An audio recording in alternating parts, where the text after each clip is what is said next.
এই ওষুধটা এভাবে বানাতে হবে যেখানে তোমার বাচ্চা সৃষ্টি হওয়ার আগে বাচ্চাকে তোমরা ফেলে দিতে পারো। নাউযুবিল্লাহ।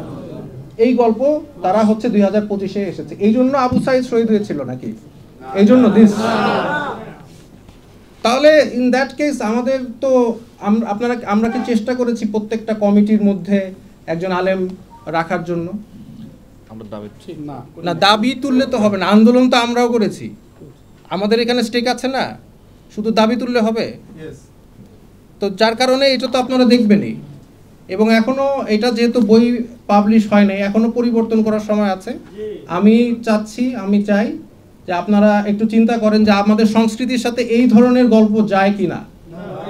আমি এগুলো একটা টিচার ক্লাসের মধ্যে বাচ্চারা তো কম বয়সী বাচ্চারা জিজ্ঞেস করবে যে স্যার এই যে স্লাট কথাটার মানে কি, তারপরে টিচার স্টুডেন্ট ডিসকাশন করবে এটা কি দরকার, নেসেসারি?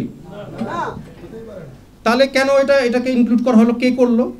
তো যার কারণে কালচার, আসলে আমাদের কালচারটা কি, আমাদের যে এই আন্দোলনে সব মতদর্শের মানুষ আন্দোলন করেছে, কিন্তু মেজরিটি মারা গিয়েছে, শহীদ হয়েছে এই আন্দোলনে অংশগ্রহণ করে না, শহীদ হওয়ার জন্য আসছে। আর তাদের চিন্তাধারা ছিল ইসলামিক, কিন্তু এই ইসলাম কথাটা যে আন্দোলনের সাথে জড়িত সেটা মানুষ আস্তে আস্তে কিছু মানুষ চাচ্ছে যে এটা চলে যায়। আমি আন্দোলনে ছিলাম, নেতৃত্ব দিয়েছি, আমি ইসলামের জন্য করেছি। তো যার কারণে আমি বলতে চাই যে আমাদের যে ইসলামিক মূল্যবোধ আছে, যে এখন বলছে স্পিরিট অফ অগস্ট মুভমেন্ট, এটা হচ্ছে মুক্তিযোদ্ধা চেতনা টাইপের। এই স্পিরিট অফ অগস্ট মুভমেন্টটা কি আসলে? আমার জন্য তো স্পিরিট একটাই, সেটা হচ্ছে ইসলাম। এবং আমার ইসলাম, আমি মনে করি আমার যতটুকু জ্ঞান আছে, ক্ষুদ্র জ্ঞান, এই ধরনের জিনিস একটা টিচার একটা স্টুডেন্টের সাথে ডিসকাশন বা করতে পারে না। এবার প্রশ্নের মধ্যে দিয়েছে যে ওই মেয়ে যদি ছেলে হতো তাহলে কি তার সাথে তার মা কিভাবে ভিন্নভাবে আচরণ করতো, এই হচ্ছে শিক্ষা। তাহলে আন্দোলন করে আমরা দেশ স্বাধীন করলাম কিসের জন্য, ওয়াই?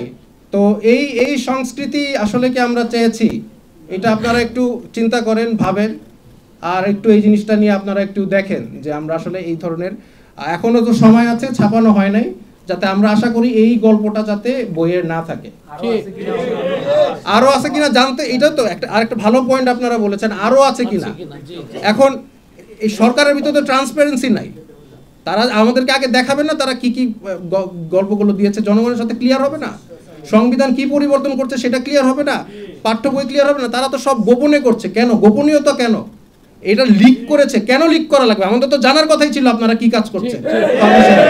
তো এইটাই বলে আমার বক্তব্য শেষ করেছি। আমি যখন এটা জানতে পারি আমি আসলে মানসিকভাবে একটু আহত হই যে এটার জন্য কি আমি জেল খেটেছি, মার খেয়েছি, নির্যাতন হয়েছি এই জন্য। তো যাই হোক, আমি এই বলে আমার বক্তব্য শেষ করছি। আসসালামু আলাইকুম।